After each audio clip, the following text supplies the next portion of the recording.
Contents of the Dead Man's Pocket by Jack Finney.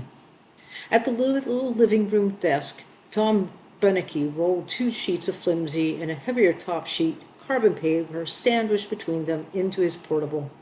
In her office memo, the top sheet was headed, and he typed tomorrow's date just below this. Then he glanced at a creased yellow sheet, covered with his own handwriting, beside the typewriter. "Hot in here," he muttered to himself. Then, from the short hallway at his back, he heard the muffled clang of a wire coat hanger in the bedroom closet, and at this reminder of what his wife was doing, he thought, "Hot, guilty conscience." He got up, shoving his hands into the back pockets of his gray-washed slacks, stepped to the living room window beside the desk, and stood breathing on the glass, watching the expanding circlet of mist, staring down through the autumn night at Lexington Avenue, 11 stories below. He was a tall, lean, dark-haired young man in a pullover sweater who looked as though he had played not football, probably, but basketball in college. Now he placed the heels of his hands against the top ledge of the lower window frame and shoved upwards. But as usual, the window didn't budge, and he had to lower his hands and then shoot them hard upward to jolt the window open a few inches. He dusted his hands, muttering. But still, he didn't begin his work. He crossed the room to the hallway entrance, and leaning against the door jamb, hands shoved into his back pockets again, he called, "Claire!" When his wife answered, he said, "Sure you don't mind going alone?" "No." Her voice was muffled, and he knew her head and shoulders were in the bedroom closet. Then the tap of her high heels sounded on the wood floor, and she appeared at the end of the little hallway, wearing a slip, both hands raised to one ear, clipping on an earring. She smiled at him, a slender, very pretty girl with light brown, almost blonde hair, her prettiness emphasized by the pleasant nature that showed in her face. "It's just that I hate you to miss this movie. You wanted to see it too." "Yeah, I know." He ran his fingers through his hair.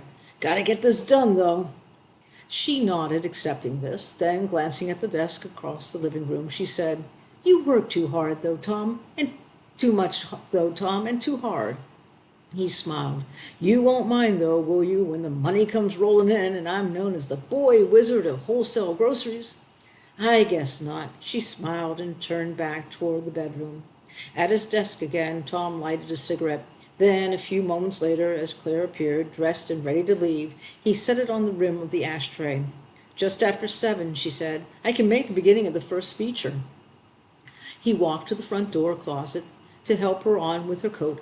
He kissed her then, and for an instant, holding her close, smelling the perfume she had used, he was tempted to go with her. It was not actually true that he had to work tonight, though he very much wanted to. This was his own project, unannounced as yet in his office, and it could be postponed. But then, they won't see it till Monday, he thought once again. If I give it to the boss tomorrow, he might read it over the weekend.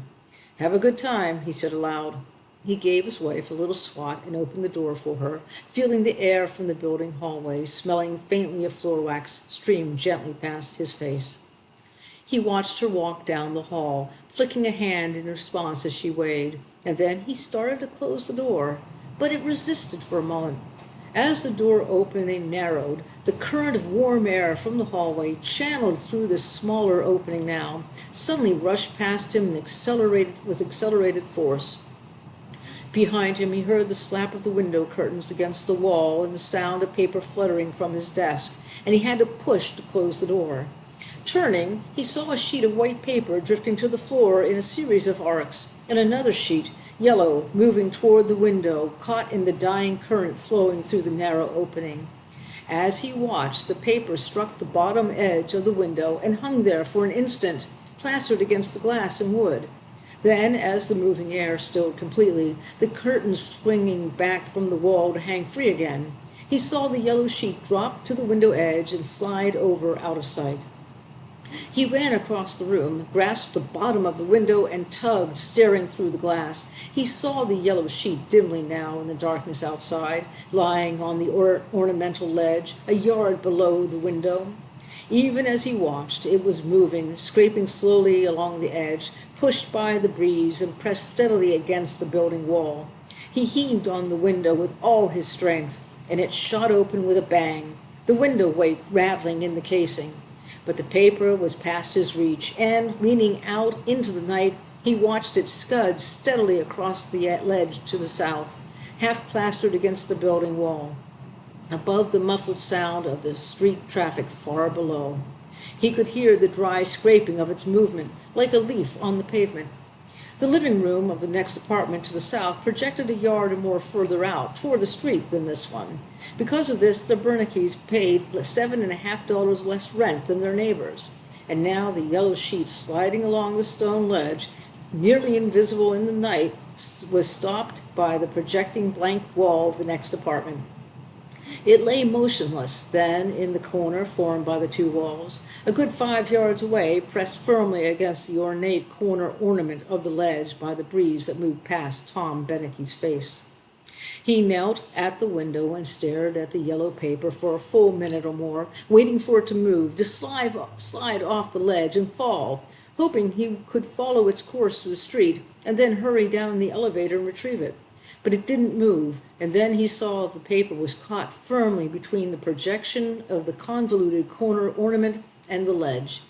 He thought about the poker from the fireplace, then the broom, then the mop, discarding each thought as it occurred to him. There was nothing in the apartment long enough to reach that paper.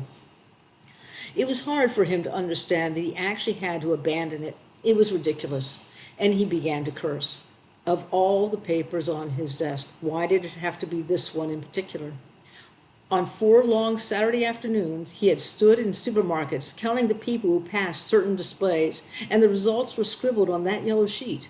From stacks of trade publications gone over page by page and snatched half hours at work and during evenings at home, he had copied facts, quotations, and figures onto that sheet. And he had carried it with him to the public library on Fifth Avenue, where he'd spent a dozen lunch hours and early evenings adding more. All were needed to support and lend authority to his idea for a new grocery store display method. Without them, his idea was mere opinion, and there they all lay, in his own improvised shorthand, countless hours of work, out there on the ledge. For many seconds he believed he was going to abandon the yellow sheet, that there was nothing else to do. The work could be duplicated, but it would take 2 months, and the time to present this idea was now, for use in the spring displays. He struck his fist on the window ledge, then he shrugged. Even though his plan was adopted, he told himself, it wouldn't bring him a raise in pay, not immediately anyway, or as a direct result. It won't bring me a promotion either, he argued, not of itself.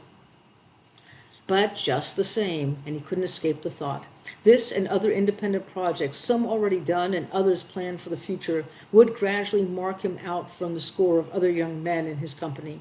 They were the way to change from a name on the payroll to a name in the minds of the company officials.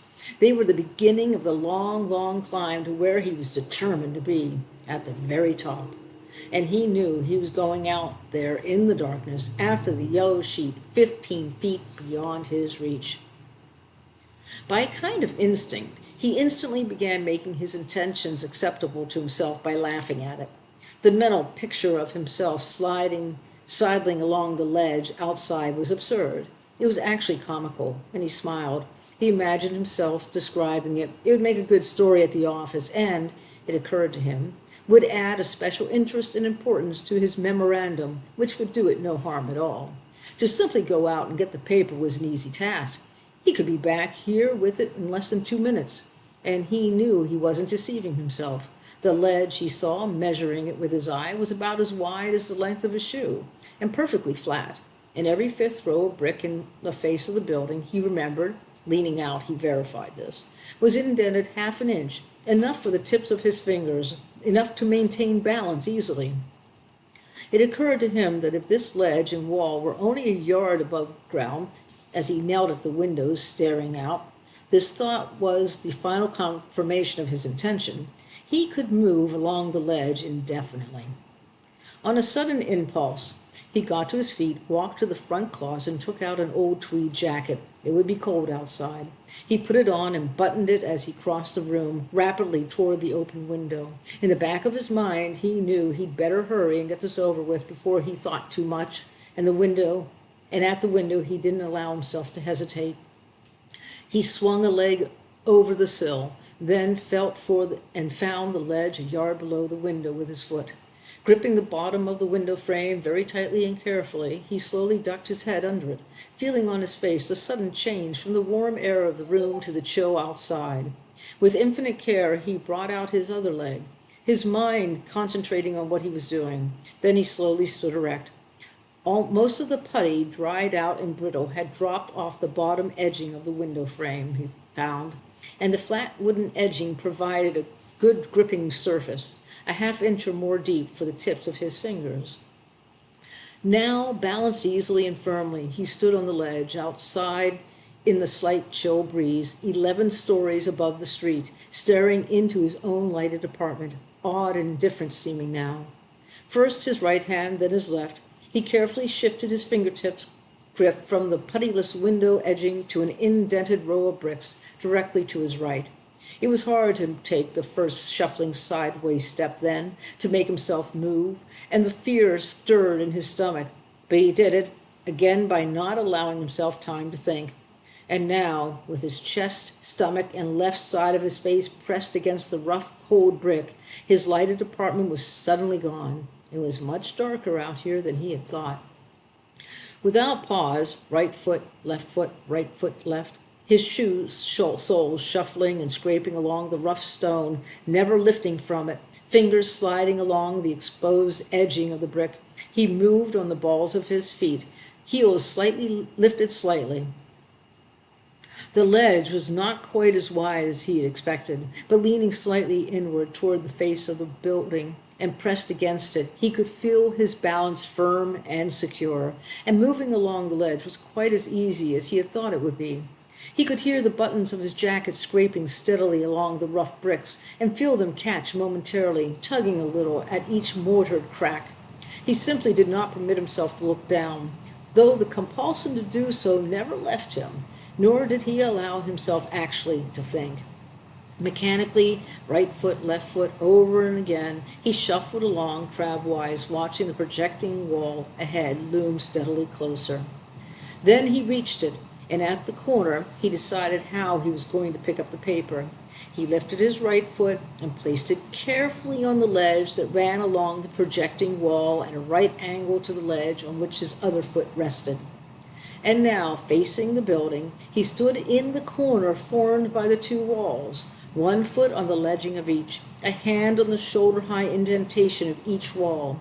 His forehead was pressed directly into the corner against the coal bricks, and now carefully lowered first one hand, then the other, perhaps a foot farther down to the next indentation in the rows of bricks. Very slowly sliding his forehead down the trough of the brick corner and bending his knees, he lowered his body toward the paper lying between his outstretched feet. Again he lowered his fingerholds to another foot and bent his knees still more, thigh muscles taut, his forehead sliding and bumping down the brick V. Half squatting now, he dropped his left hand to the next indentation, and then slowly, with his right hand, toward the paper between his feet. He couldn't quite touch it, and his knees now were pressed against the wall. He could bend them no further, but by ducking his head another inch lower, the top of his head now pressed against the bricks, he lowered his right shoulder, and his fingers had the paper by the corner, pulling it loose. At the same instant, he saw between his legs and far below, Lexington Avenue stretched out 4 miles ahead.